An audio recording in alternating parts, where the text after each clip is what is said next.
يواجه أيضا هدافا فوق العادة، ميتروفيتش الذي يسعد هو الآخر للبحث عن هدف عاشر هذا الموسم من علامة الجزاء. سيستعد الآن ميترو وسينتظر الزعيم ميتروفيتش.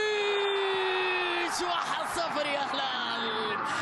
دقائقنا أفضل في هذه المباراة ويمكن أن نستغل ذلك في فترة التوقف. استمعنا لكلام الكابتن صالح. تعود الكرة مرة أخرى بينية حلوة خطيرة لمصلحة الحسم والكرة في الشباك.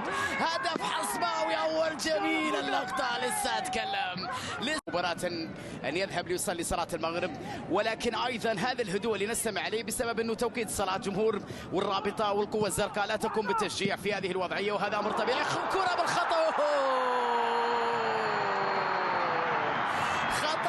الخمس دقائق الأخيرة على نهاية الشوط الأول سيداتي وسادتي.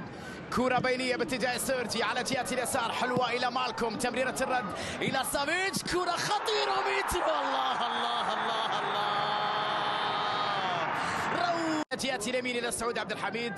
بدال أن جيسوس يحب انتصار في مباراة الليلة بمجهود أقل.